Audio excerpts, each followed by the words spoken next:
Bismillahirrahmanirrahim.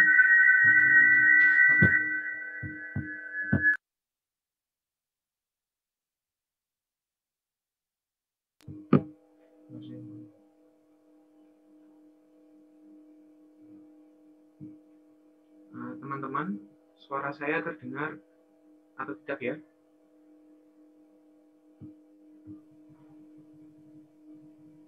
Iya, kedengeran, Mas.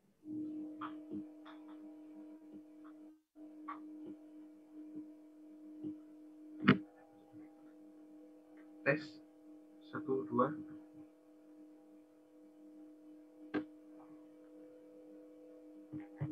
Tes tes.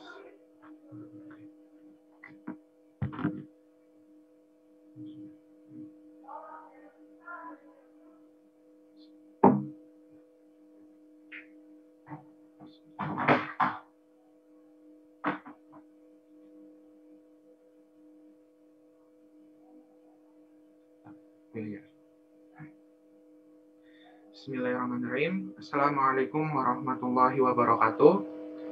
Alhamdulillah Rabbil Alamin, pada kesempatan kali ini kita diberi kesempatan oleh Allah untuk berada dalam suatu majelis meskipun via daring gitu ya.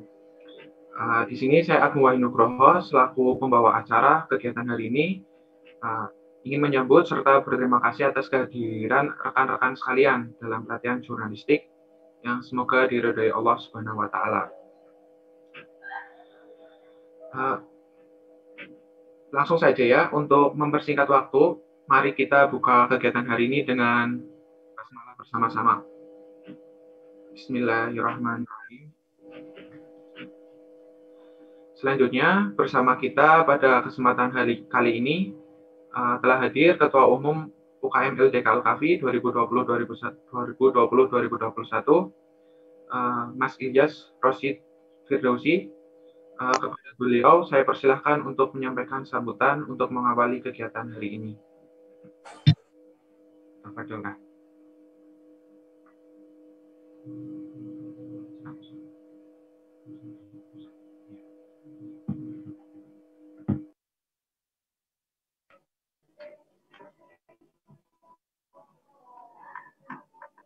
Sebelumnya suara saya masuk ya? Jelas, insya Allah. Bismillahirrahmanirrahim. Assalamualaikum warahmatullahi wabarakatuh. Alhamdulillahirabbil alamin, wassalatu wassalamu ala asrafil anbiya'i wal mursalin wa ala alihi wa sahbihi ajmain. Amma ba'du. Ya. Pertama-tama marilah kita panjatkan puji syukur kepada Allah Subhanahu wa taala. Kemudian salat serta salam marilah kita panjatkan juga kepada Nabi besar kita Nabi Muhammad sallallahu alaihi wasallam, yang karena Allah kemudian mengizinkan dan meridhoi kita sehingga kita bisa berkumpul bersama, kemudian dan lewat Nabi Muhammad dan lewat Rasulullah Muhammad juga kita bisa menikmati indahnya Islam ini.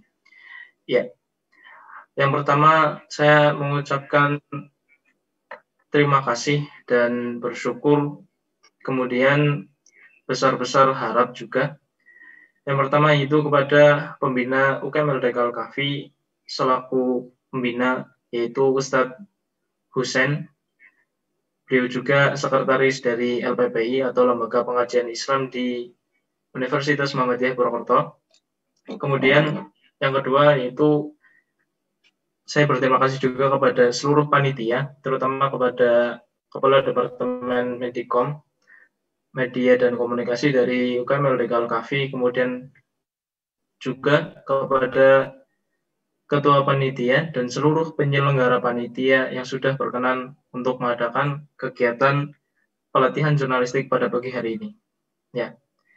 Yang pertama saya ingin sampaikan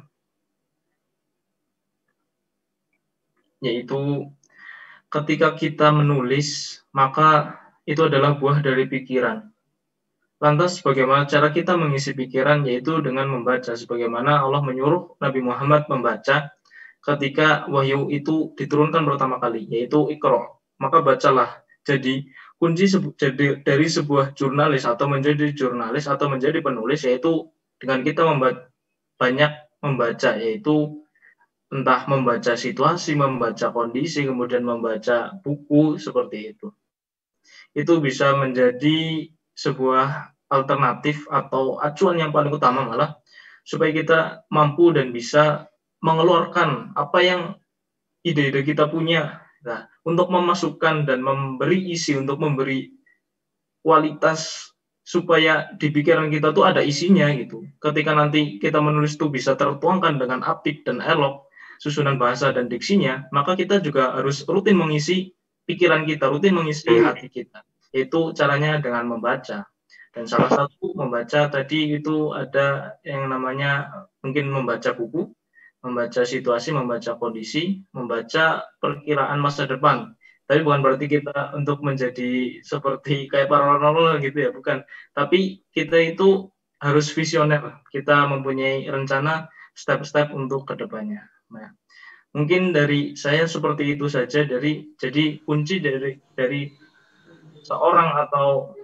seorang jurnalistik atau seorang penulis yaitu perbanyaklah mengisi diri kita dengan ilmu, terutama dengan membaca. Ya. Selebihnya mungkin saya sekali lagi sampaikan terima kasih kepada seluruh panitia yang telah menyiapkan dan menyelenggarakan, kemudian kepada seluruh peserta yang sudah berkenan mengikuti kegiatan atau pelatihan jurnalistik pada pagi hari ini. Semoga ilmunya bermanfaat, berkah, dan juga menambah wawasan kita, kemudian ketika wawasan itu bertambah, kemudian ketika itu diamalkan, maka itu akan menjadi amal jariah atau amalan terus-menerus, karena jurnalistik itu adalah sebuah karya, yang karya itu apabila didokumentasikan dan diarsipkan, ketika arsip itu selalu dibaca dan jadi acuan untuk kebaikan ke depannya, maka itu menjadi amal jariah ke depannya. Mungkin sekian dari saya. Atas nama Ilyas Rosyid Firdausi, yaitu mewakili teman-teman dari UKM LDK Al-Kafi, izin pamit atau menyudahi sambutan pada pagi hari ini. Apabila ada salah kata dan salah sikap dari saya mohon maaf. Sekali lagi saya mengucapkan syukran wa jazakumullah khairan kasiran kepada seluruh anggota meeting online pada pagi hari ini. Ya, cukup dari saya. Assalamualaikum warahmatullahi wabarakatuh.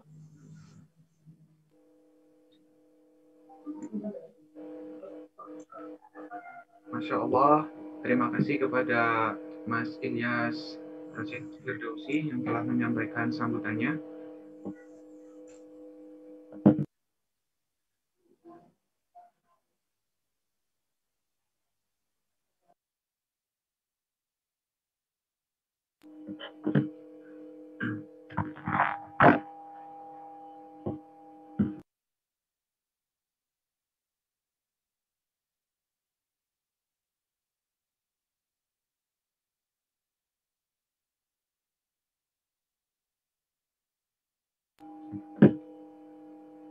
Alhamdulillah, hari ini sudah datang pemateri kita, Ustadz Komarudin dari Al-Irsyad.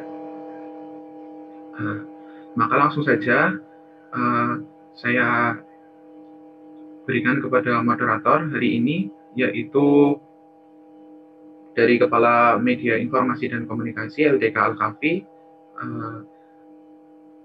Arsy Kania Rahma. Silahkan, bisa waktu dan tempat saya persilahkan. Tafadhol.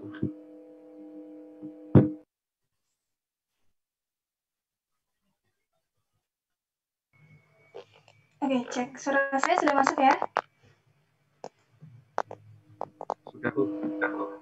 Masuk, alhamdulillah. Ya, bismillahirrahmanirrahim. Assalamualaikum warahmatullahi wabarakatuh. Alhamdulillahirrahmanirrahim. Terima kasih atas kesempatannya. Perkenalkan, saya Arsy Kania Rahma dari Pendidikan Bahasa dan Sastra Indonesia. Di sini saya diamanahkan untuk menjadi moderator pada kegiatan kali ini.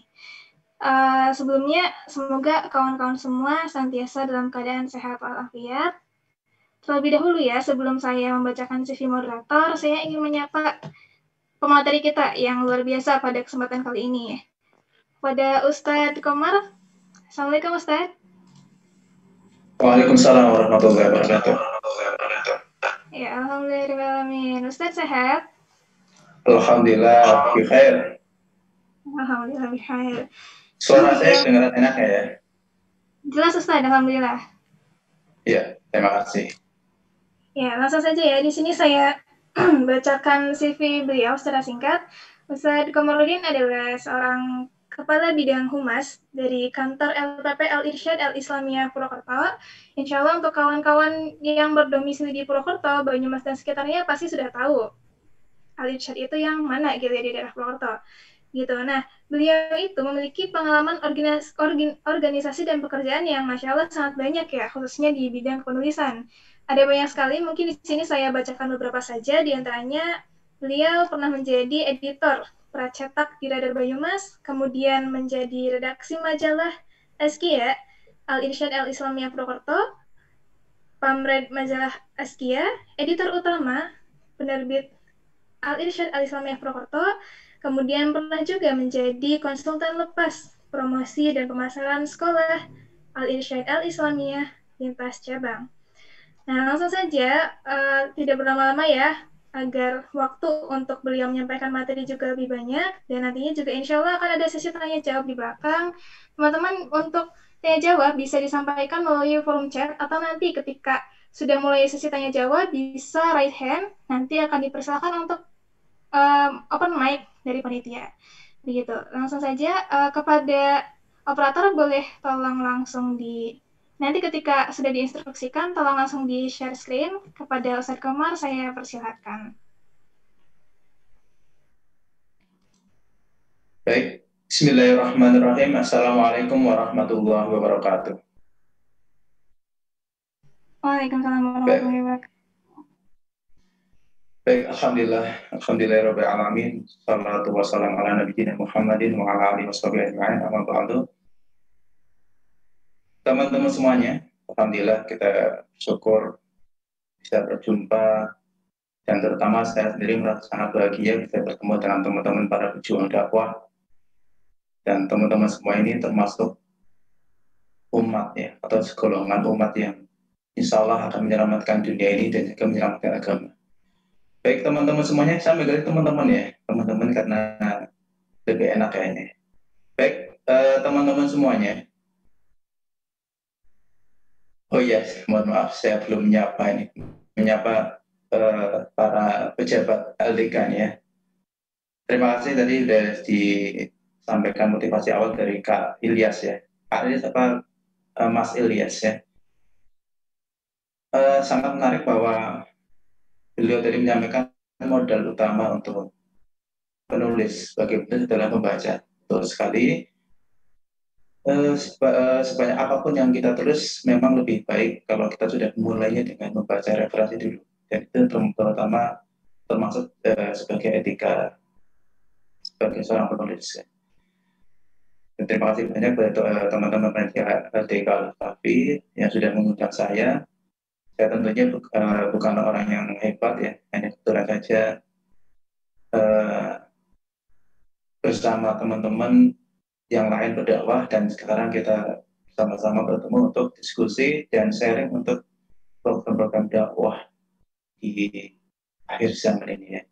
Baik teman-teman semuanya, kalau kita bicara tentang dakwah ya, tentunya kita harus mengingat bahwa tujuan dakwah itu tidak sekedar menyampaikan, namun kita berharap bahwa teman-teman kita yang kita dakwahi atau umat yang kita dakwahi nantinya akan mendukung pemikiran kita, bersikap positif terhadap dakwah kita, dan di akhir kita berharap mereka melakukan apa yang kita dakwahkan.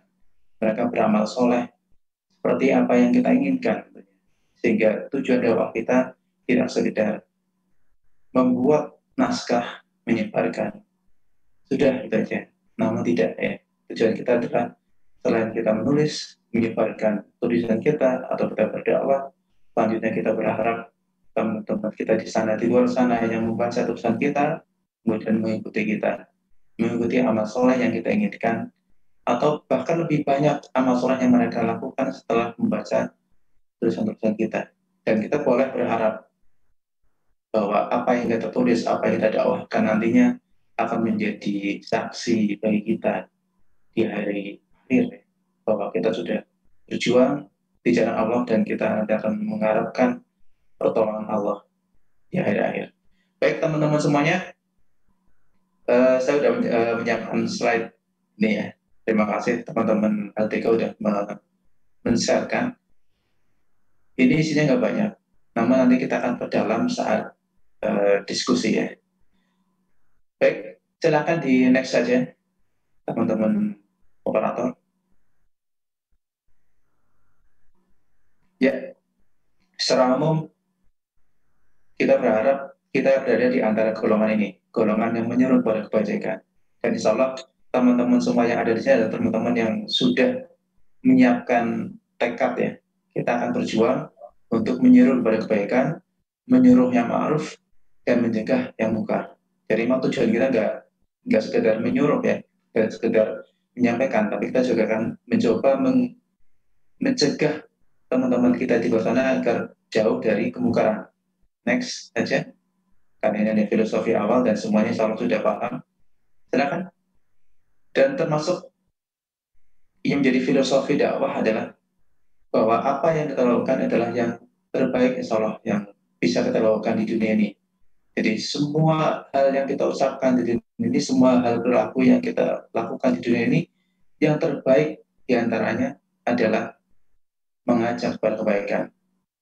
Jadi seandainya saya 1 jam misalnya ke depan ngobrol sana sini dan seterusnya, maka kalimat yang paling utama dan yang paling penting yang saya sampaikan adalah yang mengajak kepada kebaikan. Ya. Jadi kalau dibandingkan dengan orang yang public speaker yang menyampaikan selama 4 jam secara penuh, namun di dalamnya tidak ada yang mengajak kepada kebaikan Islam misalkan, maka dibandingkan dengan seorang serta yang mengingatkan sholat kepada temannya, maka kalimat seorang yang mengingatkan sholat kepada temannya itu lebih utama daripada seorang public speaker yang ngomong 4 jam tanpa mengajak kepada kebaikan. Baik, next saja. Silakan next. Ya, secara umum kalau kita bicara tentang dakwah itu ada yang menggunakan ucapan, terutama ini yang paling banyak ya. Kemudian dakwah melalui perbuatan, dan ini yang paling dianjurkan untuk pelengkap dakwah ya. Dakwah tak sekedar hanya ucapan, namun juga harus dibuktikan. Termasuk kita sebagai para pelaku dakwah, tak hanya kita ngomong ya, tapi kita harus menunjukkan diri bahwa kita pun melakukan apa aja yang kita ucapkan. Kemudian yang akan kita bahas hari ini adalah dakwah melalui tulisan. Next, silakan operator.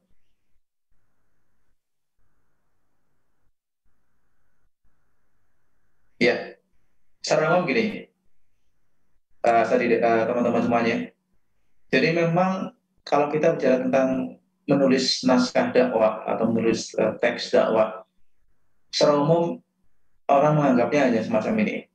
Kita membuat gagasan, kita tuangkan dalam sebuah tulisan, kita produksi, kita bikin karya, bisa puisi, cerpen, novel, naskah pidato, naskah ceramah, atau naskah film dan seterusnya.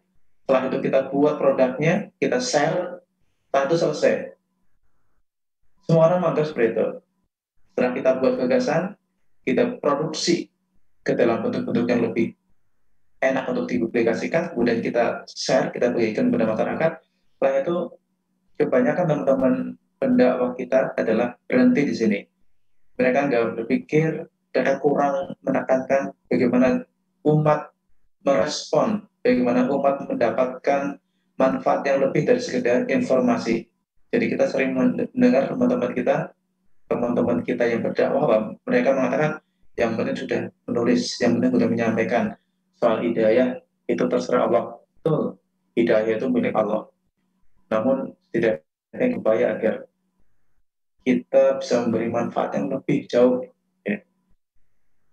Kita beri manfaat yang lebih jauh, kita maksimalkan dakwah kita agar teman-teman kita nggak cuma mendengar naskah kita, nggak cuma mendengar ceramah kita, namun juga mendorong atau menyetujui, mendorong, ikut mempublikasikan dan kemudian masuk atau terlibat dalam kegiatan kita. Dan ini yang kita sebut yang saya sebut slide kedua adalah Silakan next aja. Kita akan fokus di slide yang terakhir ini, yang ini. Nah, ini dia. Kalau kita perhatikan, setelah sharing, setelah kita men-share gagasan kita, maka kita ada yang warna kuning itu adalah partisipasi. Kita berharap teman-teman kita yang mendengar diskusi kita, mendengar ceramah kita, mereka melakukan sharing. Sharing itu tidak sekedar share, tapi mempertajam, memperindah, ya, mengolah hasil ceramah kita ke dalam potongan-potongan ceramah yang lebih efektif. Dan kebanyakan teman-teman kita sudah melakukan. Jadi ada kajian-kajian oleh tokoh-tokoh terkenal, ada ustadz yang terkenal, kemudian kajiannya yang panjang 1 jam, kemudian dipotong-potong, kemudian diserap ulang. Itu namanya shaping. Kita berharap umat kita berharap teman-teman kita yang mendapatkan materi dakwah kita ikut terlibat dalam penyebaran dakwah. Minimal kita mulai dari shaping. Mereka motong bagian-bagian yang sesuai, yang penting-penting, kemudian mereka share ulang, mereka shaping. Ya. Setelah itu, kita berharap ada partisipasi lebih dalam lagi, berupa munculnya komunitas-komunitas baru, munculnya pendukung-pendukung baru, munculnya para donasi baru, donatur baru, yang mendukung kita tak hanya like atau share, tapi juga ikut mendorong organisasi untuk lebih efektif dalam berdakwah, bisa dengan terlibat menjadi anggota, bisa menjadi donatur, dan seterusnya. Bahkan di antaranya ikut membantu produksi ulang, ya, ikut membantu merencanakan ulang gagasan dakwah kita, atau lebih jauh lagi menjadi bagian dari pengurus yang mengurus sistem yang kita gagas di awal. Jadi program dakwah kita saat ini tidak sekedar punya gagasan, kemudian kita produksi gagasan, kemudian kita menyebar gagasan, selesai. Tidak, tapi kita akan berusaha agar umat memperluas dakwah kita, membangun komunitas-komunitas pendukung organisasi kita, kemudian masuk ke dalam organisasi sebagai para pendukung yang militan, dan di antara mereka tentu akan menjadi pengganti atau generasi para pengurus selanjutnya, gitu ya. Ini adalah lingkaran dakwah kita, dakwah teman-teman zaman sekarang tentunya tidak hanya produksi, sharing, selesai, tapi sekali lagi berputar. Apalagi teman-teman, saya yakin di LDK ini adalah lembaga kader yang tidak hanya membagikan wawasan keilmuan, tapi juga mengkader orang-orang agar masuk ke dalam organisasi dan kemudian melanjutkan kerja-kerja dakwah. Ya, baik, ini yang saya sebut bahwa menulis online untuk dakwah itu sekali lagi tidak sekedar membuat karya kemudian men-share. Meskipun bagian produksi adalah bagian yang paling rumit ya, membuat karya, membuat naskah yang rumit. Namun setelah itu adalah kegiatan yang paling menyenangkan, yaitu apa? Dakwah real. Kita men-share, kita berkomunikasi dengan teman-teman di luar sana, kita bergabung, kita mengajak untuk donasi, kita mengajak untuk mengembangkan dakwah, terus-menerus berputar, sehingga dakwah kita menjadi lebih besar, lebih masif, dan memberikan keuntungan yang besar bagi organisasi, dan memberi manfaat yang besar bagi masyarakat. Kita lanjutkan ke slide terakhir. Setelah itu kita bahas lebih dalam. Baik, ini adalah strategi mobilisasi. Ya, ini adalah teori yang saya cuplek dari bukunya Renal Kasali ya, tentang mobilisasi. Jadi di era sekarang adalah setiap pembaca karya kita itu tidak sekedar membaca, namun mereka akan menyebarkan. Dan ini adalah peluang bagi teman-teman dakwah, teman-teman pejuang dakwah, agar karya kita, ceramah kita tak hanya berhenti di ceramah, tapi kita harus mengupayakan agar itu menjadi berkembang, menjadi viral, dan menjadi berpengaruh sehingga melahirkan gerakan-gerakan sosial yang besar, ya. Harapannya begitu. Kita nggak sekedar membuat story, ya, memang bagian pertama adalah story, ya. Kita tidak hanya sekedar membuat narasi, Namun yang tahap berikutnya yang perlu kita lakukan adalah melakukan memanfaatkan arus. Dan kita kembangkan, kita share naskah-naskah kita dengan memanfaatkan arus yang berkembang. Kalau dalam dakwah kita melihat situasi teman-teman yang kita dakwai. Kalau mereka sedang, misalkan kita sedang berdakwah kepada teman-teman yang suka misalnya membaca apa ya kalau remaja, baca komik misalkan ya, maka kita buat dakwah dengan memanfaatkan isu-isu yang sedang berkembang di dunia komik gitu ya. Atau teman-teman kita yang suka musik ya, musik sekarang ini lagi apa sih, temanya lagi apa sih yang rame, kita tumpangi arusnya dengan dakwah-dakwah kita. Itu adalah tahap kedua. Setelah kita membuat story, membuat gagasan, kita lanjutkan dengan memanfaatkan arus ya. Nanti soal produksi nanti kita bahas sambil jalannya. Kemudian yang berikutnya adalah actionable. Jadi bisa mungkin setiap naskah kita, karena kita di era mobilisasi, era connected, semuanya terhubung, era internet ya. Maka kita harus mengupayakan agar setiap apa yang kita share, setiap apa yang kita posting, setiap apa yang kita buat, itu mudah untuk di-share ulang. Mudah bagi teman-teman kita di luar sana untuk apa? Untuk melakukan aksi yang lebih jauh. Kalau kita bikin poster, harapannya posternya bisa difoto, bisa di-share ulang. Kalau kita bikin postingan di media sosial, harapannya postingan kita mudah untuk share ulang.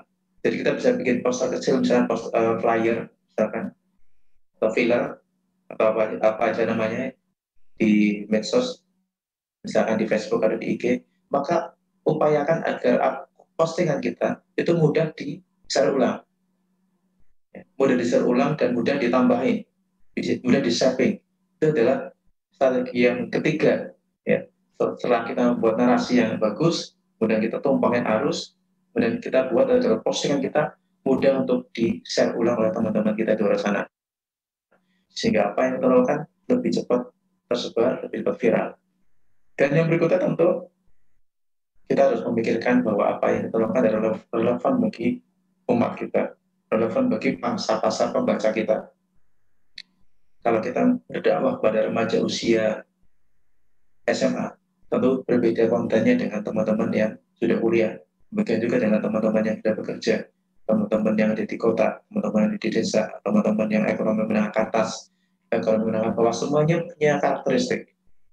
Dan kita lakukan riset awal agar karya-karya kita, agar postingan kita relevan bagi teman-teman, sehingga kita tidak terjebak ya, produksi banyak, produksi karya banyak, posting banyak, namun pembaca kita menganggap tulisan kita kurang bermanfaat. Kita jangan sampai terjebak semacam itu.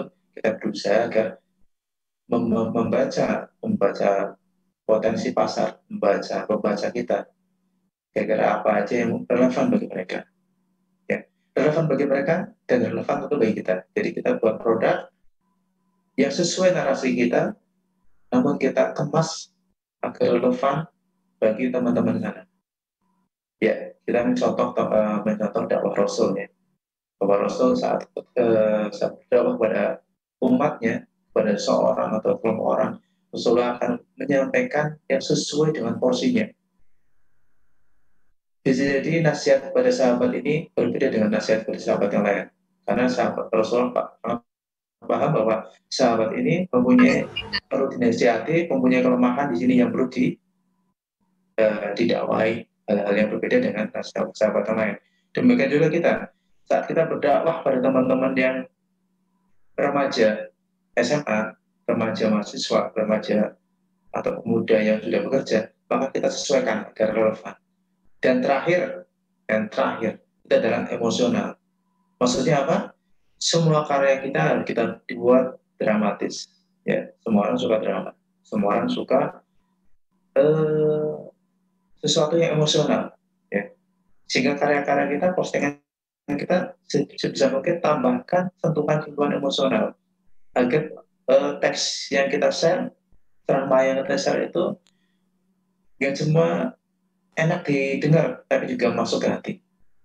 Itu ada sisi agar karya kita, postingan kita itu lebih mudah diterima oleh masyarakat, lebih mudah dikembangkan, di-share ulang oleh umat, gitu ya. Ini adalah materi saya, sangat singkat. Nanti soal yang lain kita diskusikan di jalan ya, sambil diskusi. Secara umum gini, memang benar kita perlu memproduksi naskah yang cukup banyak. Kita perlu bikin story yang bagus, betul ya. Kita bisa bikin apa? Cerpen terlalu panjang, mungkin kita bisa bikin artikel, atau lebih kecil lagi kita bikin esai, gitu. Atau bikin postingan yang lebih sederhana lagi, dan seterusnya. Kita bisa pilih-pilih. Namun memang hal-hal tertentu memang perlu kita pelajari. Misalkan, karena karya tulis itu kan banyak. Tentunya nggak perlu saya jelaskan itu satu persatu ya. Jelas gini, kalau kita mau bikin novel atau cerpen, maka tugas kita sebagai penulis cerpen dan novel adalah memahami unsur-unsurnya. Di antaranya ada alur, ada penokohan, ada apa lagi, ada latar, dan seterusnya. Saat kita membuat puisi, ya kalau kita buat puisi yang kontemporer tentu tidak banyak aturan. Namun kalau kita mau bikin puisi yang agak mirip-mirip klasik, maka kita harus kita perlu berbicara atau belajar tentang apa? Ya, tentang jenis-jenis puisi. Puisi itu banyak banget. Tapi kalau sekarang eranya kontemporer, puisi kontemporer tidak banyak aturan. Ya, pilih yang paling mudah, puisi kontemporer aja. Tetapi kalau kita mau bikin berita, tentu kalau berita harus ada unsur-unsurnya. Apa aja unsurnya? Kalau kita bicara soal berita, tentu ada dua hal ya. Yang pertama adalah unsur berita, nilai berita. Kalau unsur berita, semuanya sudah tahu. 6 pertanyaan dasar, 5 pihak Tuhan. Kemudian kalau nilai berita, itu ada penokohan, ada keunikan, sebagainya, itu semuanya mudah dicari di internet. Yang jelas untuk materi-materi dasar, belajar sebanyak mungkin di Google ya. Nanti kita diskusikan yang setelah itu. Jadi kenapa hari ini saya tidak membahas tentang unsur cerpen, unsur berita, karena saya yakin yang semacam ini sudah bisa dipelajari di internet.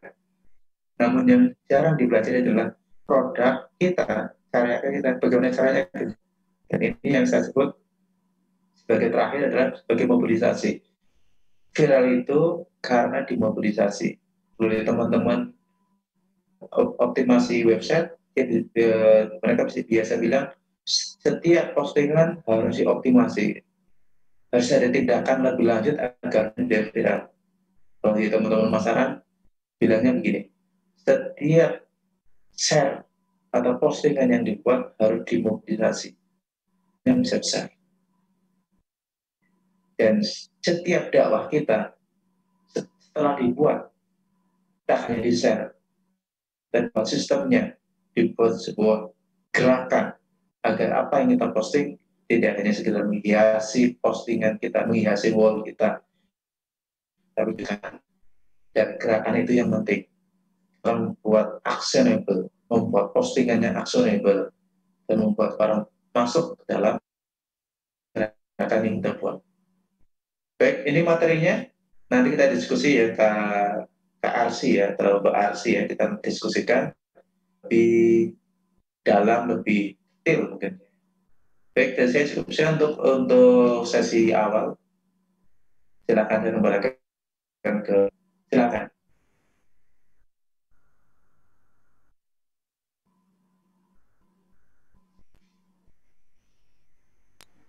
Bagaimana teman-teman operator? Iya, cek. Bismillahirrahmanirrahim. Alhamdulillah, Masya Allah ya materi dari Ustadz.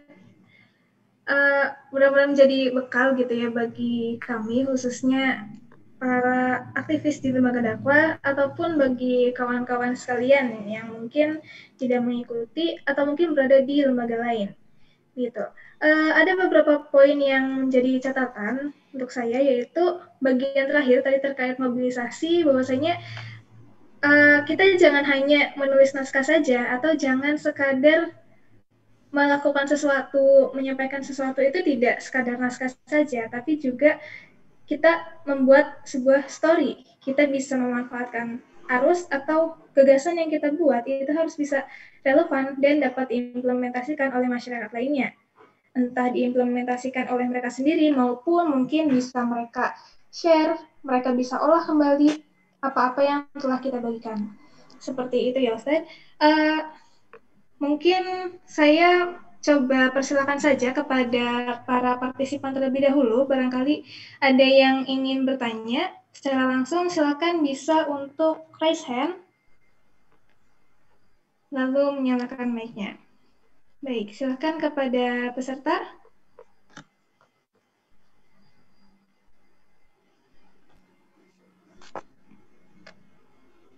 Atau mungkin bisa melalui forum chat juga tidak apa.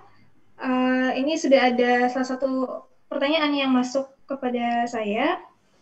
Beliau bertanya seperti ini, Ustaz. Ustaz, saya seorang mahasiswa, namun saya merasa tidak berada dalam bidangnya. Dalam artian mungkin beliau hanya mahasiswa biasa begitu ya, tidak mengikuti lembaga apapun. Apakah saya berhak untuk bisa menyampaikan dakwah lewat tulisan? Karena saya merasa saya memiliki bakat di situ dan saya ingin memaksimalkan apa yang saya punya. Namun saya khawatir itu bukan bidangnya saya, karena saya hanya mahasiswa biasa, apakah saya berhak untuk itu? Begitu Ustadz, mungkin bisa langsung dijawab saja oleh Ustadz Fauzan. Syukran. Terima kasih, ini pertanyaan yang menarik ya. Apakah setiap orang, nggak cuma orang yang semua orang bisa berdakwah? Jawabannya bisa. Ya. Semua orang, apapun profesinya, apapun skillnya, itu bisa berdakwah. Ya, bagi semua bisa berdakwah. Ya. Jadi gini, cara ngomong gini, setiap orang pasti punya potensi dan nggak harus menulis ya. Bahkan sekarang menulis juga sebenarnya gampang. Misalkan saya punya teman atau saya punya sebuah page ya, sebuah grup, isinya adalah quote Islami. Jadi nggak perlu bikin konten baru. Yang namanya quote Islam itu kan referensinya banyak. Kita bisa menggunakan hadis, menggunakan perkataan para sahabat. Kita hanya cukup potong kalimatnya, kita ambil petik kalimatnya yang pendek-pendek, kemudian kita quote. Ini aja udah bagian dari dakwah. Saat kita posting hal kebaikan, maka itu sebenarnya kita sudah berdakwah. Saat kita posting sebuah hadis, kemudian kita posting di Facebook, misalkan, atau di IG, atau di Twitter, misalkan, maka sebenarnya kita sudah melakukan dakwah. Semua orang bisa berdakwah tanpa harus punya skill ceramah, tanpa harus punya latar belakang keilmuan agama yang mendalam. Ya. Semua orang bisa terlibat dakwah. Hanya saja memang teman-teman yang berorganisasi, teman-teman yang berada di sebuah komunitas yang solid itu hasilnya lebih efektif. Karena mereka nggak cuma posting, tapi juga menciptakan gerakan-gerakan, melakukan kegiatan sosial dan seterusnya, atau dan punya tujuan yang besar. Tapi seandainya pun demikian, orang-orang yang bekerja sendirian juga banyak sekarang. Sekarang ada punya kenalan beberapa teman, dia itu merasa nggak punya skill dakwah, namun dia punya skill editing video, sehingga pekerjaannya setiap hari dia manfaatkan sedikit waktunya atau berapa, hanya sejam mungkin, nggak nyampe sejam, dia potong kajian-kajian para ulama, dia posting di story-nya, semacam itu. Dan dia berharap bahwa apa yang dilakukan sudah menjadi bagian mendorong dakwah Islam secara umum. Gitu ya. Saya yakin semuanya bisa. Dan tentunya saya berharap teman-teman yang punya semangat dakwah, jangan dakwah sendirian, tapi gabunglah ke organisasi. Karena insya Allah postingannya akan lebih efektif. Sendiri pun tidak masalah. Demikian Kak Arsi.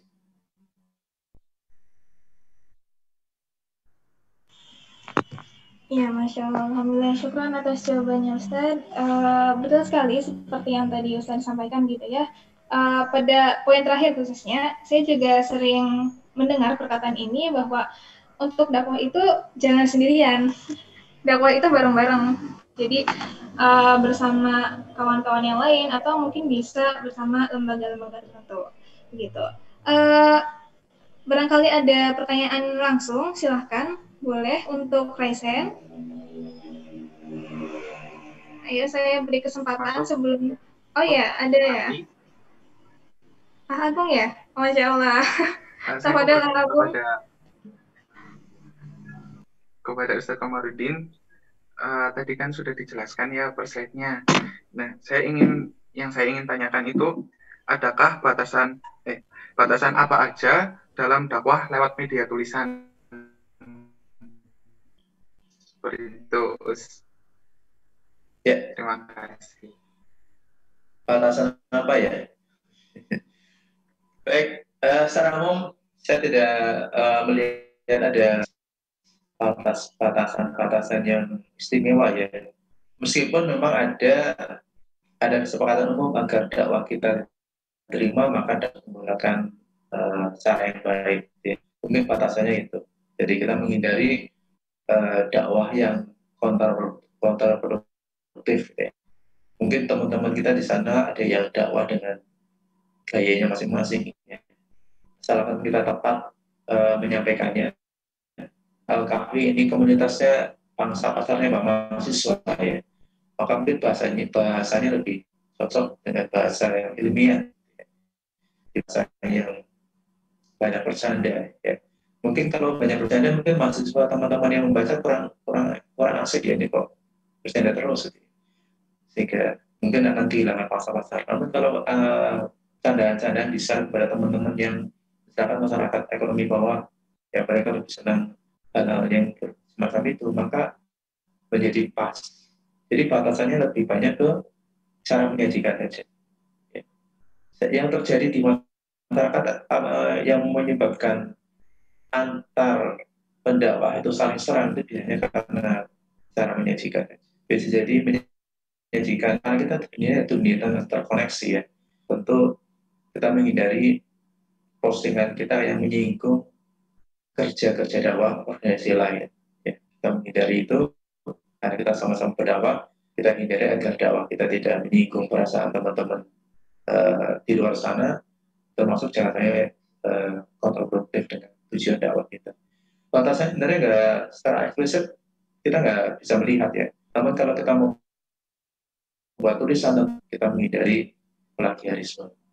Kalau kita bicara tentang, kalau kita buat naskah berita, itu tentu batasannya dalam objektivitas. Kalau kita baca tentang kita bikin tentang puisi, tentang novel, maka kesopanan menjadi batasannya.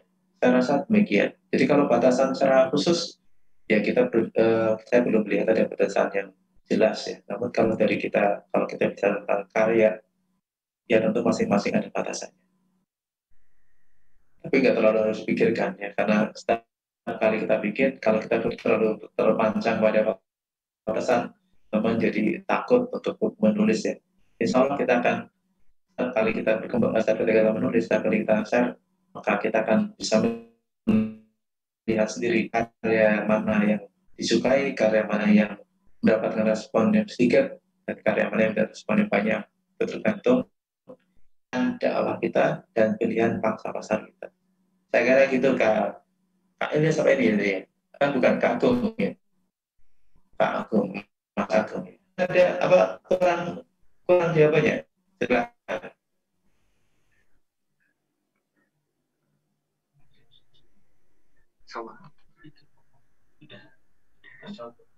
Insya Allah sudah Insya Allah gitu. Terima kasih. Jazakallah khair Ya, wa'alaikum. Silakan. Iya, Masya Allah. Syukran Agung dan Ustadz Komar atas jawaban dan pertanyaannya. Ada pertanyaan lagi nih Ustadz dari Alvina Khairunisa. Beliau bertanya, Ustadz, bagaimana cara membangun sebuah cerita yang mana sudah sampai setengah cerita, tapi tidak tahu lagi bagaimana seharusnya dilanjutkan? Mungkin ini permasalahan yang umum gitu ya. Maksudnya saya sendiri pun sering seperti itu, Ustadz, ketika sudah menulis, entah menulis artikel atau cerita, itu sudah sampai panjang, tapi kok tiba-tiba mentok atau tiba-tiba bingung, ini lanjutannya seperti apa ya? Gitu, Ustadz. Mungkin bisa sharing pengalamannya Ustadz di sini. Jazakallah khairan. Oke, terima kasih. Ini menarik ya. Jadi teman-teman para penulis biasanya mengalami kendala semacam itu. Khawatir kendala ini banyak yang mengalaminya. Jadi kalau saya menganjurkan ke teman-teman yang mentok tulisannya, saya bilang gak usah dipaksa ya. Yang penting di dalamnya kita sudah menunjukkan gagasan utamanya, ide. Apakah nanti sudah gagasan harus ada penyelesaian? Jawabnya tidak. Sekarang banyak kok, banyak tulisan, banyak artikel, banyak esai yang endingnya tidak ada solusi. Membuat karya, membuat pertanyaan, membuat narasi, artikel esai, namun tanpa ending. Ya, end atau endingnya mengandung itu sudah biasa. Ya, nggak masalah. Film pun bagian ya, karena film-film yang nggak ada endingnya, hanya menunjukkan prosesnya aja, gitu prosesnya mencapai puncak dan filmnya dipotong. Itu harus bilang sana, nggak masalah. Itu adalah kita beruntung di era yang tidak memaksa harus ada ending. Ya. Kalau dulu saya di zaman ketika saya aktif di program KRPN atau kuliah, ya, waktu itu dipaksa harus ada ending, harus ada solusi, harus ada konklusi. Namun ketika menjelang akhir, teman-teman tingkat pena pusat dia mengatakan sekarang ada era baru. Jadi setiap tulisan tidak harus ada ending, tidak harus ada solusi, ada model tulisan baru yang memang semacam itu. Ada sebuah karya yang tujuannya adalah untuk mempertanyakan masalah, mencari input, bukan untuk menyelesaikan masalah. Jadi ada sebuah karya yang tujuannya memang untuk mempertanyakan masalah. Yang itu nggak perlu ending, nggak perlu solusi. Buat cerpen tentang kebakaran hutan di Gunung Selamat misalkan ya, atau penembakan di Gunung Selamat. Cerpen saya menggambarkan kejadian-kejadiannya saja, tapi tidak menuliskan endingnya. Apakah nanti tokoh utamanya akan menjadi sukses, berhasil menyelamatkan gunung, menyelamatkan hutan, atau kemudian perusahaan yang merusak lingkungan kemudian menjadi insaf gitu ya. Tidak, hanya menceritakan tentang proses pertarungan antara teman-teman relawan reboisasi dengan para perusahaan-perusahaan itu. Hanya misalkan gitu, terus berarti stop, berarti tanpa ada ending, tanpa ada hasil dari pertarungannya itu. Semuanya proses terus gitu ya. Itu nggak masalah. Karena memang era sekarang adalah kita bisa aja membuat karya yang isinya untuk mempertanyakan masalah. Sebelumnya juga ada sebuah karya tentang yang sempat viral, yaitu yang tentang pertambangan. Kalau nggak salah judulnya apa ya? Saya lupa ya. Ada karya tentang penolakan pertambangan batu bara di Kalimantan. Isinya hanya menunjukkan fakta, realitas tanpa solusi. Nggak ada endingnya. Tapi itu menyampaikan idenya, menyampaikan gagasan bahwa terjadi fakta kejadian lapangan dan perlu mendapatkan dukungan dari semua orang. Endingnya nggak harus para pejuangnya, relawannya sukses. Nggak harus menceritakan itu. Atau tidak harus menceritakan para relawannya gagal, tidak harus. Cukup menampilkan fakta di lapangan, dikemas sebagai sebuah cerita, dan itu selesai, nggak masalah. Itu ya. Jadi nggak harus ada ending. Tapi yang penting harus kita pastikan semua gagasan kita sudah disampaikan. Jadi, jangan sampai karena kita mikirin endingnya, ini tokoh utamanya harus happy ending apa harus sad ending ya, gitu ya. Tanpa harus ada endingnya pun nggak masalah. Yang penting prosesnya kita tampilkan dan selesai. Gitu. Teman-teman bisa cari di genre tulisan ya, itu ada macam itu. Jadi tulisan tanpa ending. atau ending yang menggantung. Saya kira itu bisa dan yang mengembirakan bagi teman-teman yang tulisannya kebanyakan menggantung. Gak apa. Yang penting gagasan sudah tersampaikan. Yang penting gagasannya tersampaikan itu. Daripada kita mencari endingnya, tapi kita melupakan gagasannya kita sudah tersampaikan sepenuhnya atau belum. Kita berada di era baru yang tanpa ending. Bahkan ada karya yang hanya berisi pertanyaan. Membuat ada film-film, membuat ada naskah yang isinya hanya bikin bingung membaca. Ini maksudnya apa? Kemana arahnya? Tapi para pembaca menyadari yang mengerikan di lapangan. Ada fakta yang membutuhkan perhatian penting di lapangan. Itu tujuannya. Sehingga kalau tujuannya sudah sampai, kita perlu mikirin ada ending. Itu kita pasrahkan juga membaca untuk melakukan aksi. Sedangkan kalau membaca melanjutkan dengan kegiatan, dengan aksi yang lebih Itu bikin main. jauh. Tidak ada strategi baru. Bagaimana? Coba memuaskan para penulis kita.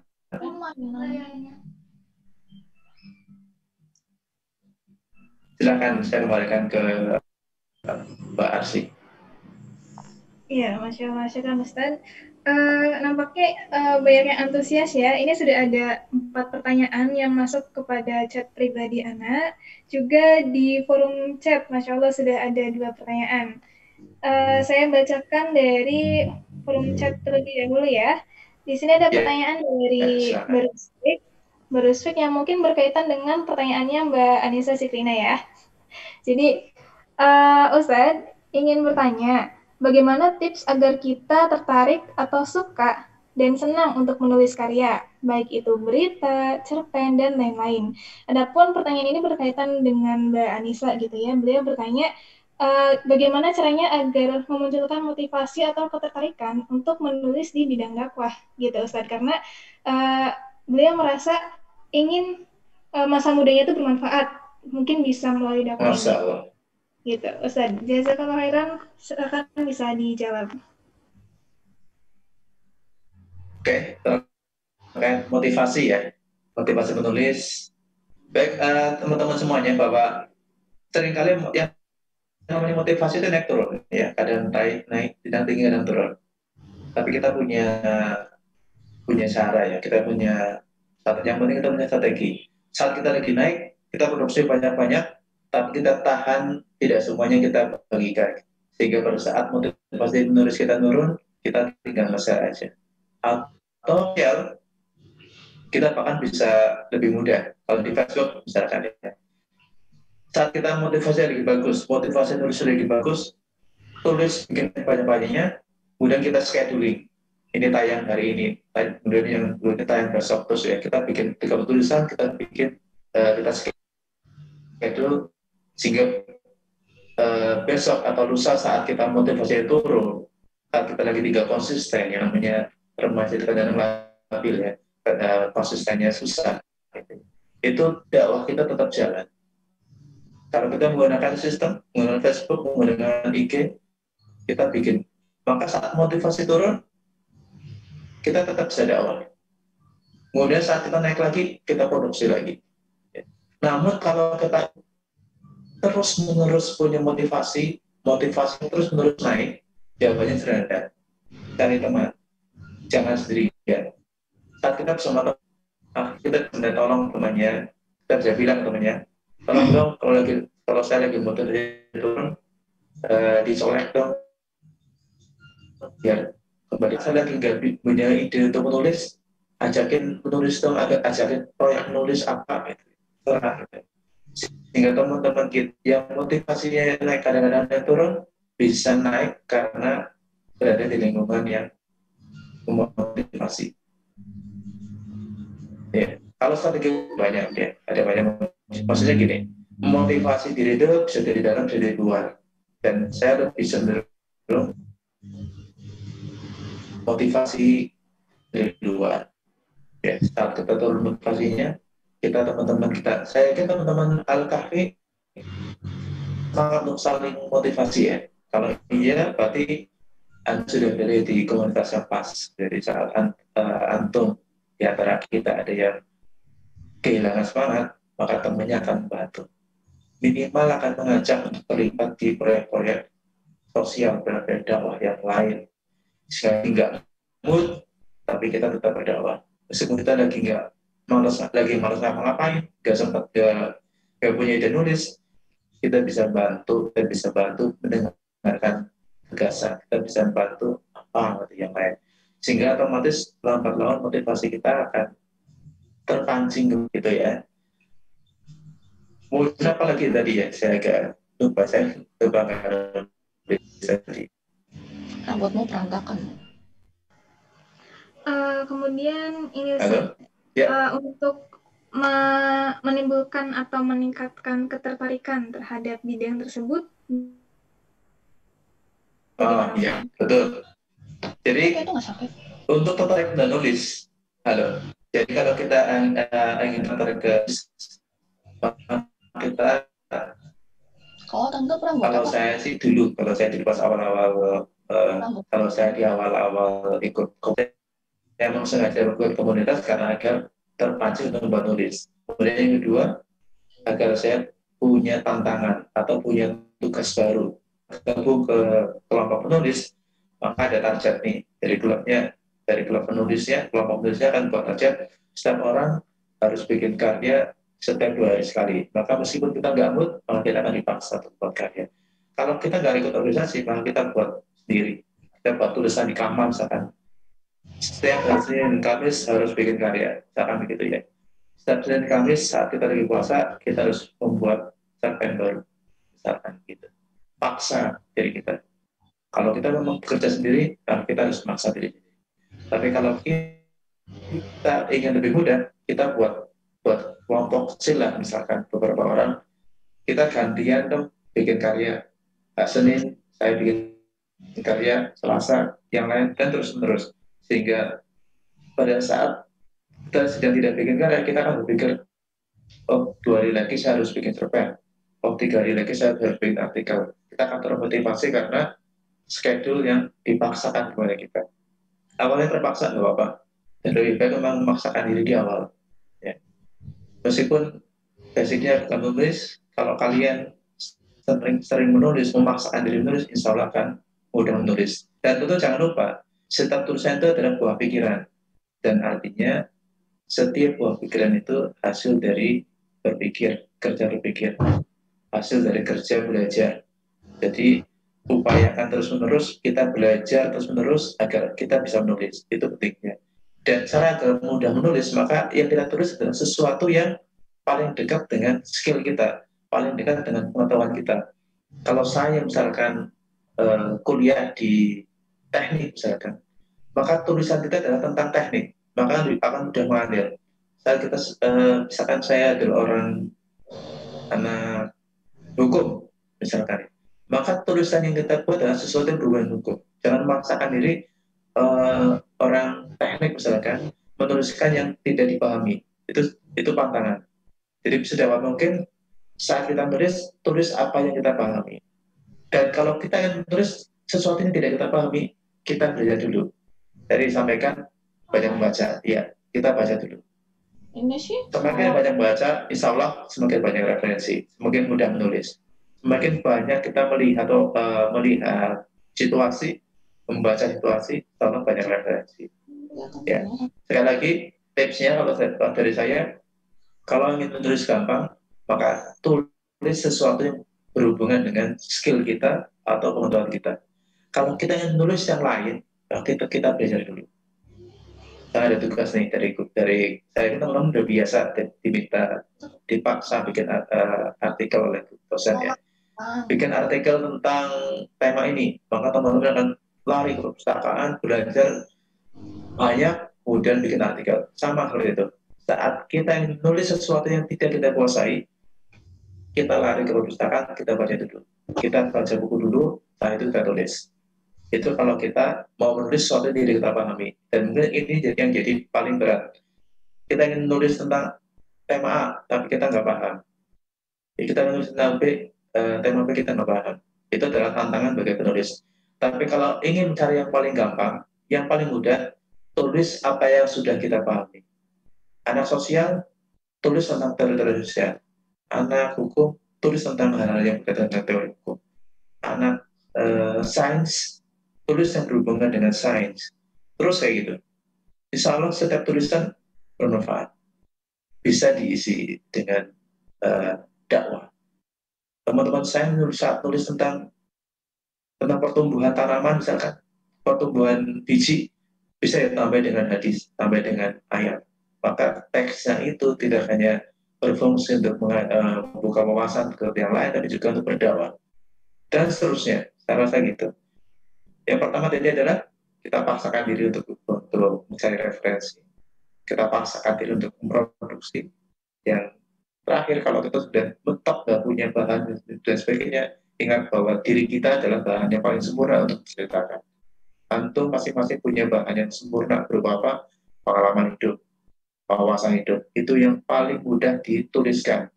Kalau dulu teman penulis sering mengatakan, contohnya saya pernah dapat masukan dari Afra ya. Afra nanti mengatakan, tulis apa yang kalian alami. Itu adalah modal pertama bagi teman-teman yang nggak punya referensi. Tulis apa yang kalian alami dan tambahkan dengan gagasan. Saya mengalami kecelakaan, mohon maaf. Atau tidak kecelakaan, saya wisuda. Saya khatam Al-Quran. Kemudian saya tambahi hadis, tambahi ayat, tambahi gagasan apa. Dan itu jadi naskah dakwah. Saya menemukan dompet itu di jalan, misalkan. Tuliskan di postingan kita dan tambahin hadis. Maka itu jadi dakwah.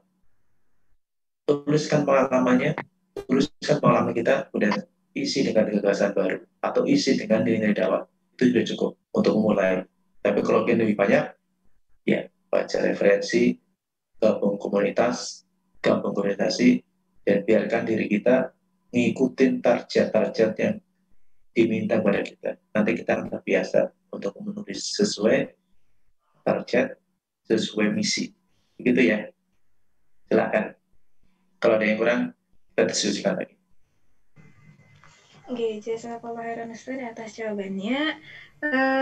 Baik, sebelumnya saya ingin bertanya dulu kepada forum. Barangkali ada yang mau bertanya secara langsung menggunakan mic. Silakan bisa raise hand.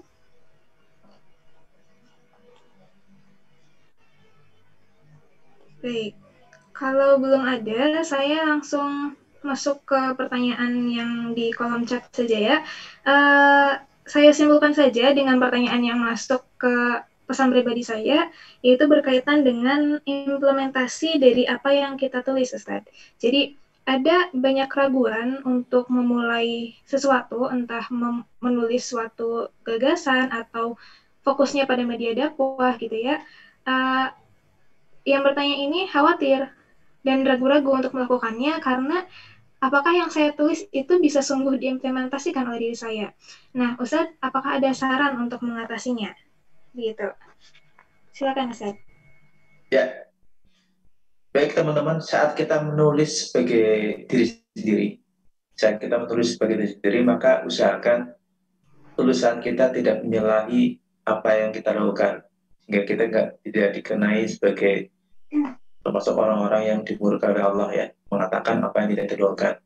Saat kita menulis sebagai pribadi sendiri, misalkan saya menulis tentang dakwah di kampung-kampung, misalkan pentingnya dakwah di kampung-kampung di pinggiran, sementara saya tidak aktif di kegiatan yang semacam itu, maka idealnya saya menghindari teks itu, karena kalau kita berbicara sebagai seorang pribadi yang sedang berdakwah, tapi kalau sebagai organisasi tentu tidak ada batasan. Saat saya menulis sebuah artikel tentang donasi, pentingnya donasi itu ya, pentingnya donasi meskipun saya bukan donatur, tapi saya menulis untuk organisasi, maka terusnya itu adalah menggambarkan organisasinya, bukan menggambarkan saya, sehingga saya tidak diberi batasan harus melakukan apa yang saya tuliskan di situ. Namun kalau untuk dakwah sebagai pribadi, maka memang kita harus menghindari hal-hal yang tidak kita lakukan. Meskipun boleh, tapi dengan cara misalkan saya memposting senangnya bisa umroh Ramadan. Kita posting hadisnya. Senang ingin sekali rindu pada Mekah. Rindunya saya kepada Makkah gitu. Karena saya belum pernah umroh misalkan, maka saya menuliskan di situ bahwa saya rindu kepada Mekah dan berharap bisa umroh Ramadan tahun ini, semacam itu. Itu sudah menjadi bagian dakwah, tapi kita tidak menyalahi diri sendiri, bahwa kita tidak mengatakan bahwa misalkan saya tips umroh, padahal saya nggak pernah umroh, misalkan. Maka itu akan menyalahi kode etik kita sebagai pendakwah. Tapi kalau kita menulis sebagai organisasi, nggak masalah. Ya. Oke, jadi sebenarnya gini, sebenarnya yang kita lakukan, sebenarnya kalau kalian teman-teman menuliskan aja nggak masalah, tanpa batasan moral ya. Mungkin ada beberapa teman-teman kita yang menuliskan tentang eh, tentang amalan sesuatu yang tidak dia lakukan tanpa berpikir bahwa apa yang dilakukan itu bisa jadi bagian sesuatu yang diburukkan oleh Allah ya, mengatakan sesuatu, menyampaikan sesuatu yang tidak dilakukan, gitu ya. Yang tidak kita lakukan itu adalah termasuk bagian yang dihindari. Maka kita coba hal-hal yang sederhana. Memang dakwah itu harus dimulai dari diri sendiri. Kita bicara tentang puasa Senin Kamis, maka kita usahakan kita sudah puasa Senin Kamis dulu. Jadi kita bisa menuliskan beratnya kok istiqomah puasa Senin Kamis. Kita bisa tuliskan kayak gitu.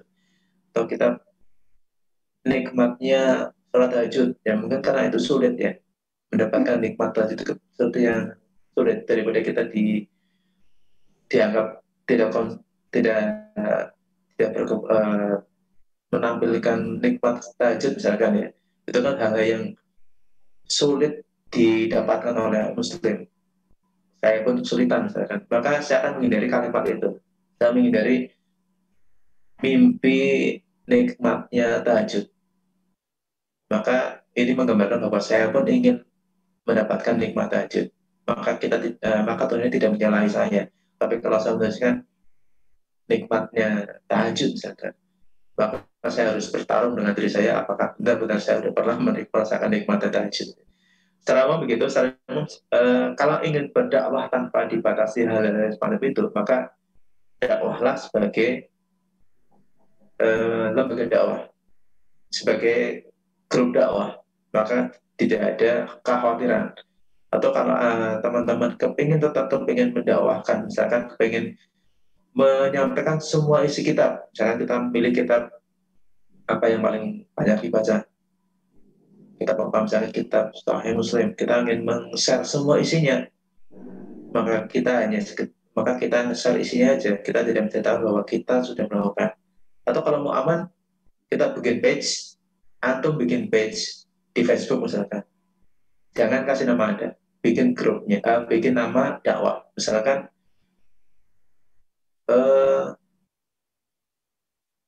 nasihat kitab, nasihat ulama, antum bikin tulisan nasihat ulama, bikin page, maka antum boleh isi semuanya di situ meskipun Anda tidak melakukan, karena itu adalah nasihat utama, bukan nasihat Anda.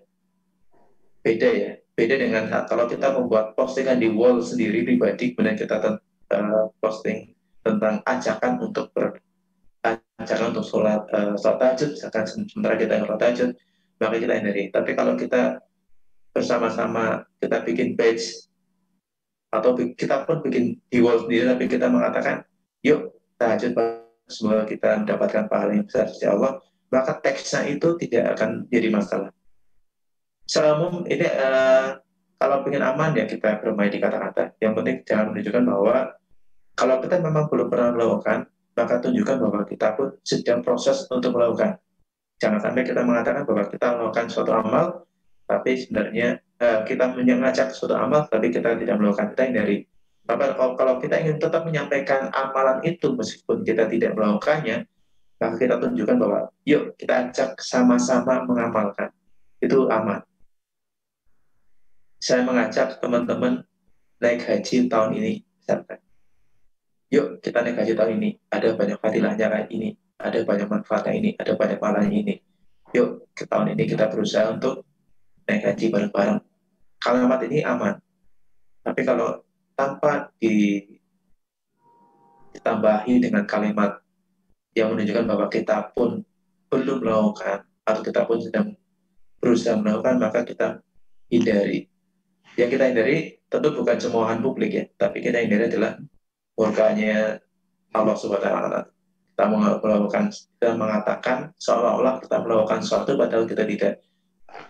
Kuncinya ini, kita menghindari menuliskan atau mengatakan sesuatu yang seolah-olah kita melakukan, namun sebenarnya kita tidak melakukan. Hindari kalimat macam itu.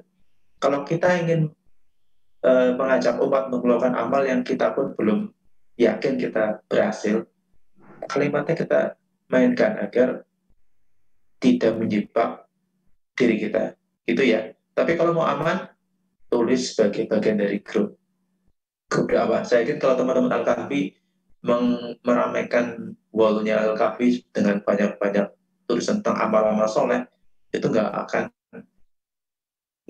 jadi masalah. Tapi kalau saya menuliskan amal soleh yang banyak di grup saya, di Facebook saya, misalkan di wall saya, akan jadi masalah karena sebagiannya tidak saya lakukan.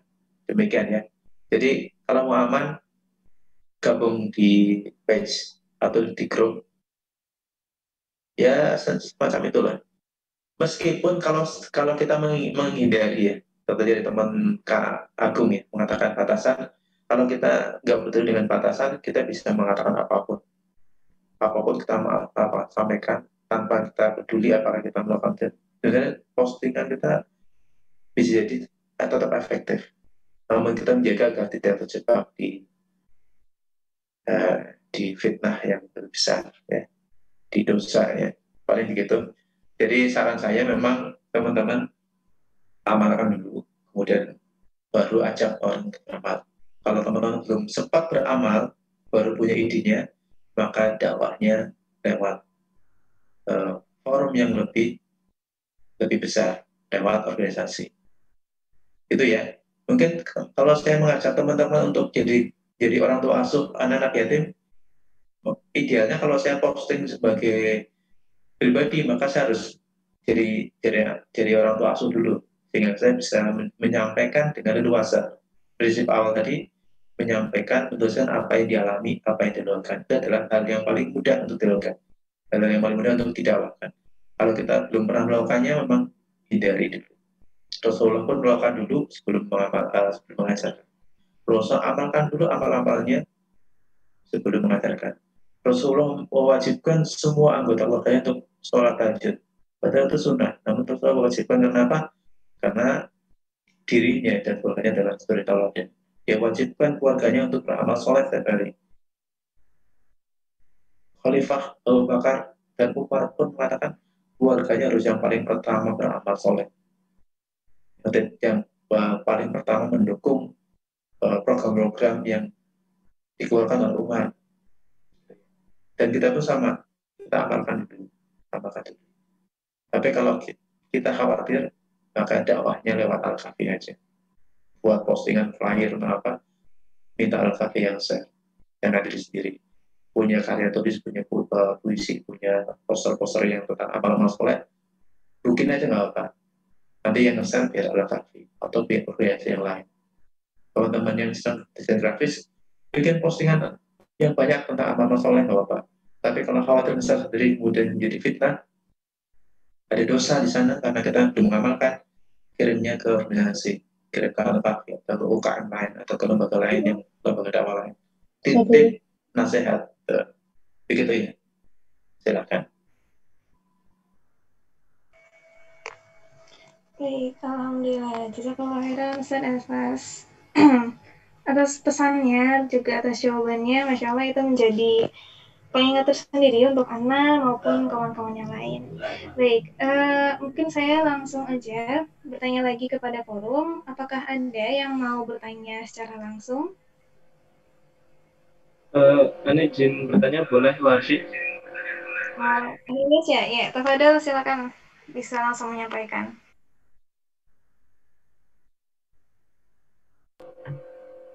Ya, bismillah kepada Ustaz Komarudin ya. Sungguh bagus dan sangat menarik ya Ustaz, sudah dijelaskan berbagai macam tata cara, kemudian bagaimana cara menghadapi kemalasan ketika ingin menulis gitu ya. Yang ingin saya tanyakan ini seperti ini, kalau misalnya tadi saya bilang kalau misalnya kita menulis itu kita harus berisi terlebih dahulu dan cara mengisinya itu dengan membaca buku. Yang saya tanyakan itu apakah Ustadz ada rekomendasi buku yang mungkin apa ya bahasanya tidak terlalu tinggi atau mudah kita pahami dan itu begitu menggugah kita untuk menjadi seorang yang giat menulis seperti itu. Karena mungkin ya yang pernah saya rasakan itu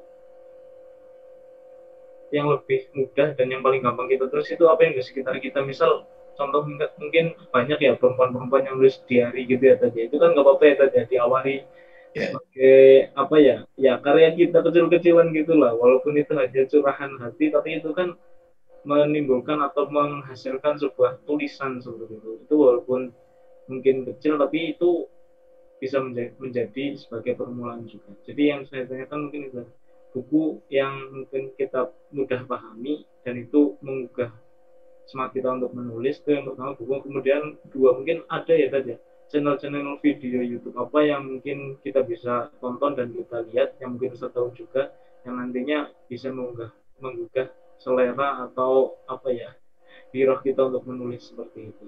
Mungkin itu saja dari saya. Syukron. Ya.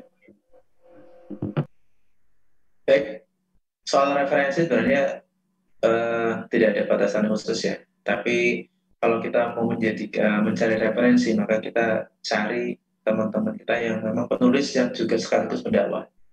Ya. Kita cari penulis yang sekaligus pendakwah. Banyak kok pendakwah yang juga untuk misalkan ya, ini berarti mengarahkan.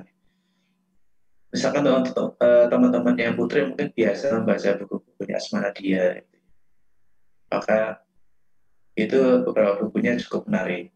Atau bukunya Afra yang juga punya klub-klub nulis. Mereka juga pernah aktif di Forum Karpena. Mereka juga melatih banyak para penulis baru. Mereka, saya yakin buku-bukunya mereka banyak yang secara khusus mengajarkan tentang teknik menulis. Ya. Insya Allah ada, dan karena ada komunitasnya, ada komunitas Forum Karpena. Jadi saya yakin ada banyak buku-buku mereka, bukunya Asma Nadia, bukunya Helvi dan Rosa, bukunya Afifah Afra, itu yang memang secara khusus mengajak kita untuk tampil menulis. Kemudian kalau yang lebih baru atau lebih populer, misalkan Felix Shaw gitu ya, dia kan gak hanya dakwah, tapi juga menulis, bahkan dia bikin komik Al-Fatih dan komik-komik yang lain. Itu kan cukup nambah gairah kita untuk dakwah ya. Gak harus tulisan ternyata, bisa dengan komik. Atau teman-teman kita yang sineas yang bisa bikin video film-film, misalkan kita mungkin nggak bisa bikin film tapi kita bisa bikin naskahnya, kita bisa bikin cerpen atau bikin novel dan kita kirim ke teman-teman sineas itu. Biarkan mereka yang membuatkan film berdasarkan karya-karya kita, berdasarkan naskah, cerpen atau novel kita. Saya kira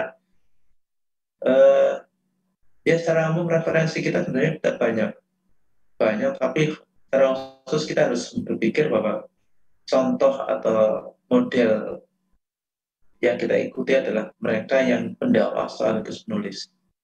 Dan kalau teman-teman mahasiswa, maka tentu cari penulis yang wawasannya luas, ya, agar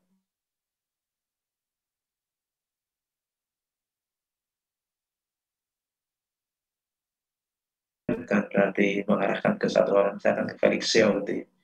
Itu kan buku-bukunya bagus, referensinya bagus. Atau mungkin yang perempuan lebih suka ke siapa? Terelie itu laki atau perempuan? Ya kan? Itu misalkan itu, atau yang sama-sama perempuan, Asma Nadia gitu ya. Itu buku-bukunya meskipun ada banyak buku-bukunya yang melankolis ya, melo gitu ya. Tapi sebagian besar bukunya ada misi dakwahnya. Atau yang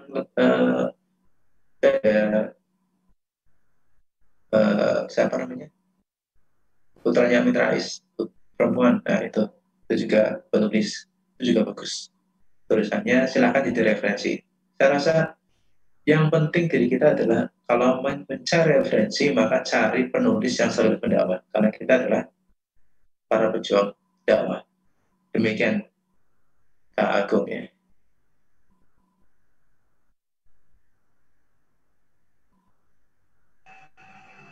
Iya, syukur Ustaz atas jawabannya. Selanjutnya tadi ada yang pesan ke Ana ingin menyampaikan secara langsung, tafadhol. Oh silakan. Assalamualaikum Ustaz, mau tanya Ustaz tentang gimana, kedengeran nggak ya suaranya? Ya, kedengaran jelas.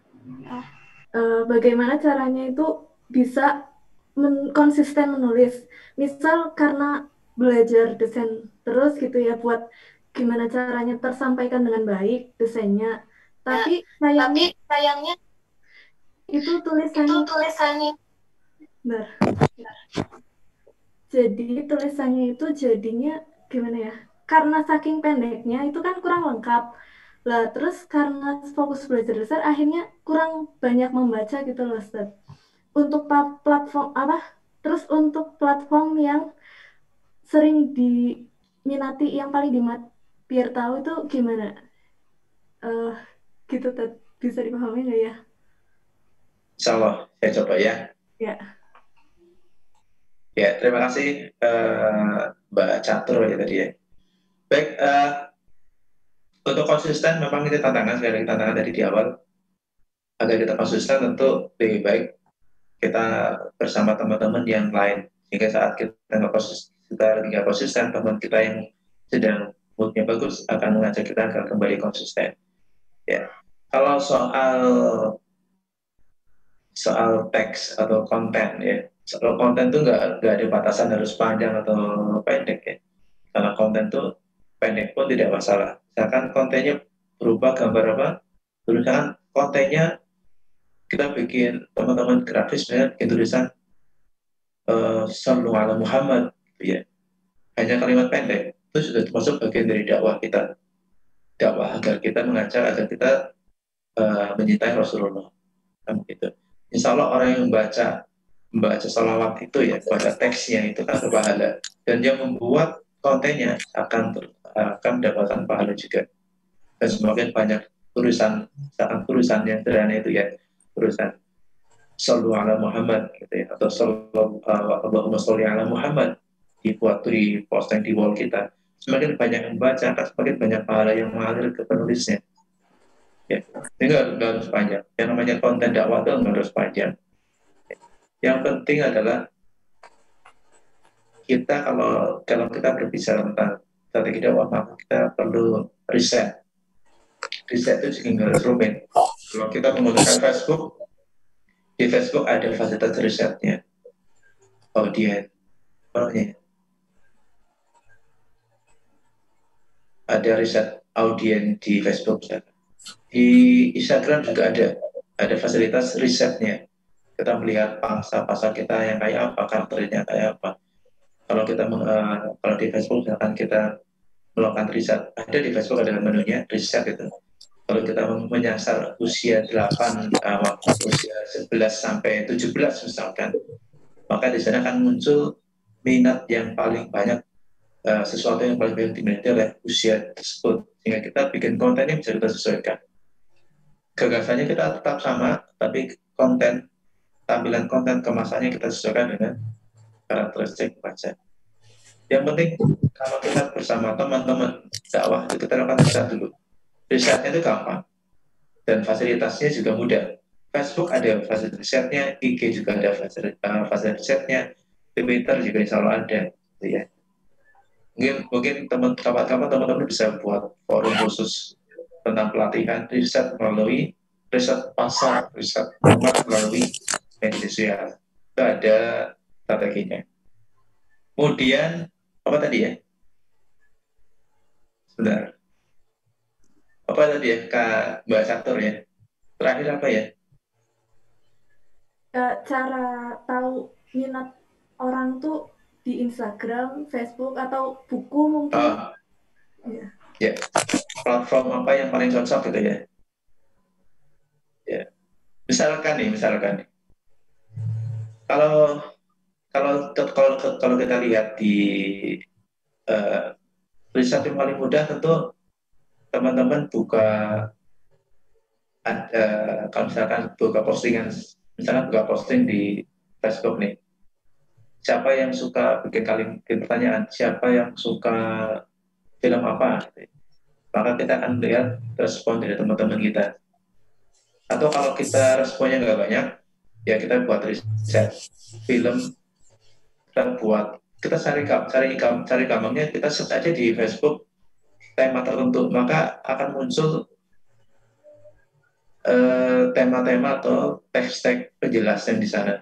Ini sedang bahas apa, postingan mana yang paling banyak diminati, postingan mana yang paling banyak diserbu, like, dan kemudian yang di-share. Jadi riset itu yang penting kita riset. Jadi kalau kita ingin tahu platform mana yang paling bagus, apakah Facebook atau Twitter, tergantung kita mau tema apa. Tinggal misalkan kita punya gagasan nih, gagasan akhir tahun kita mau nge-share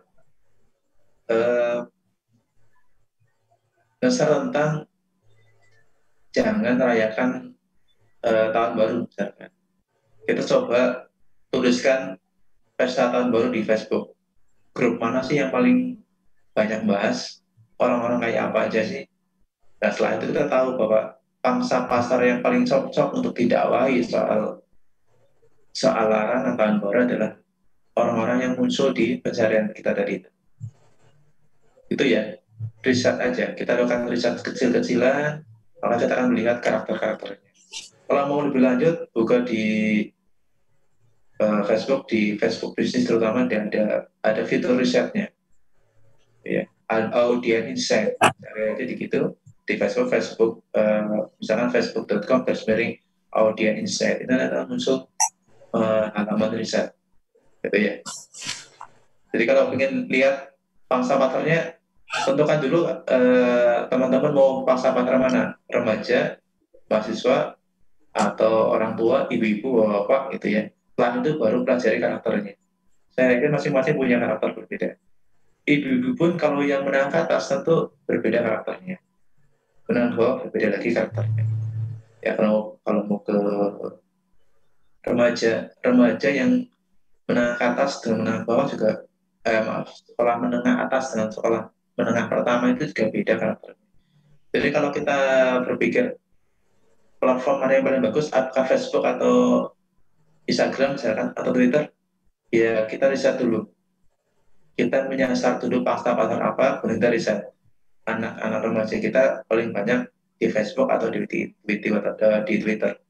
Risetnya ada kok, dan tersebar di internet, atau yang sudah melakukan riset juga banyak. Ya, tapi googling aja. Kalau kita klik tahun baru di Purwokerto, maka yang paling banyak mengulas itu Facebook mana, orang mana, maka mereka lah yang akan jadi target dakwah kita. Begitu ya. Ya, sudah paham. Terima kasih jawabannya. Ya, Masya Allah. Terima kasih untuk Ustaz Caca atas pertanyaannya, juga jawaban dari Ustaz Komar.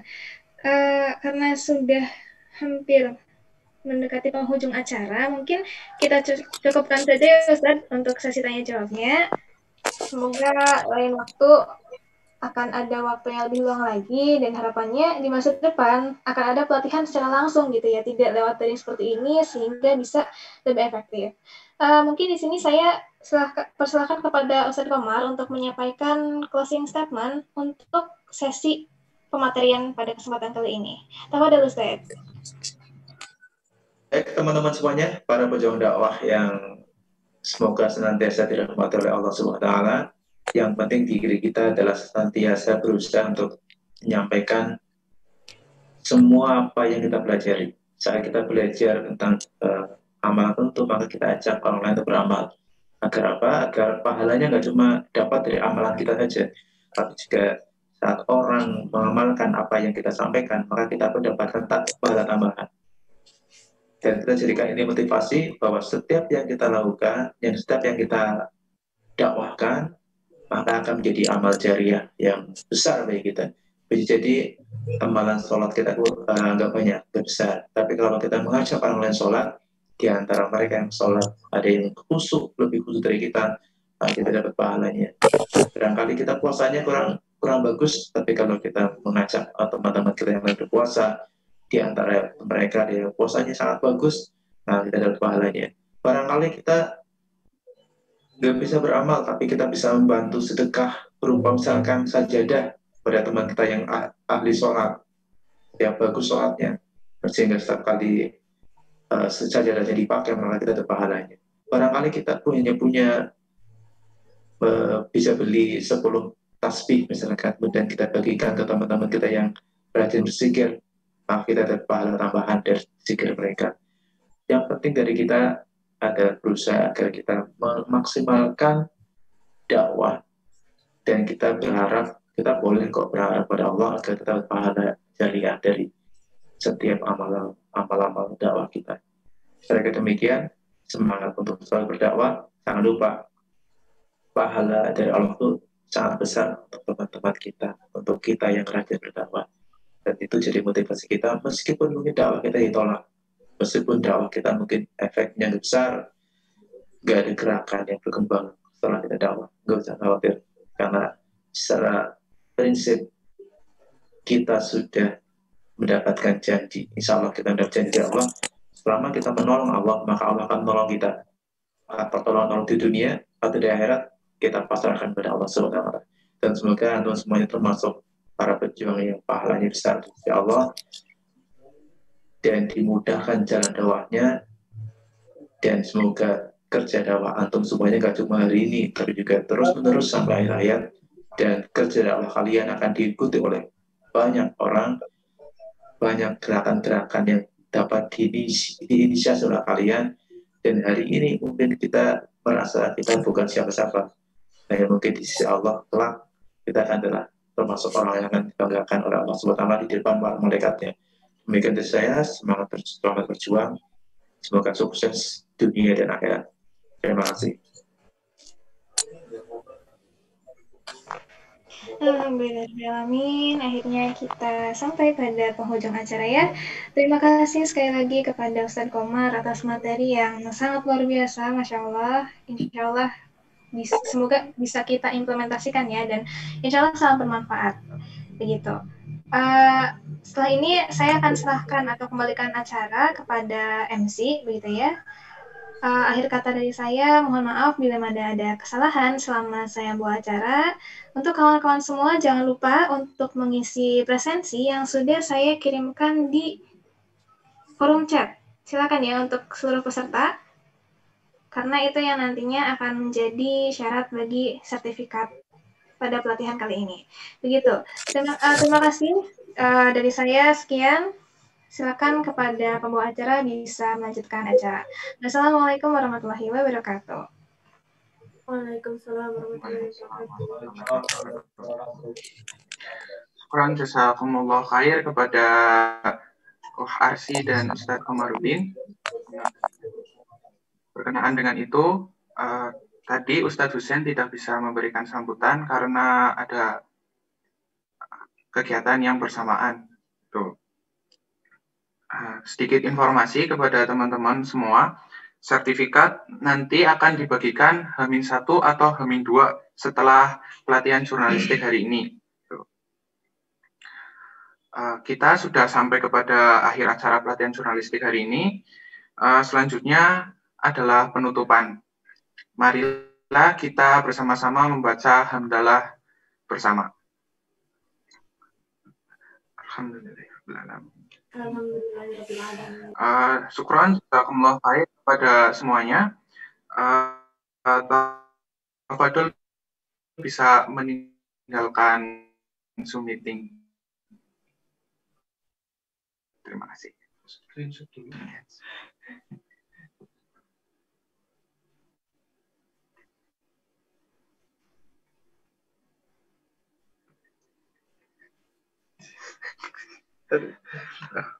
Amatir yakin.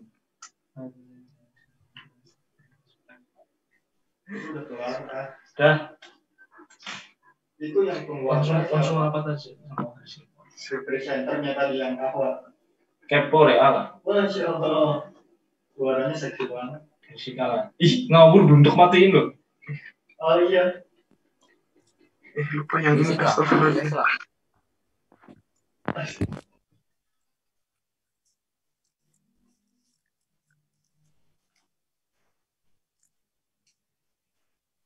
Mas Ilyas, Agung. Hadir.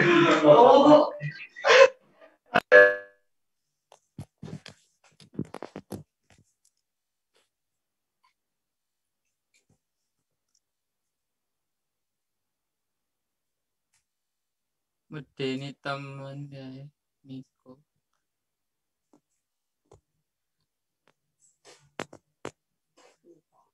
Oh,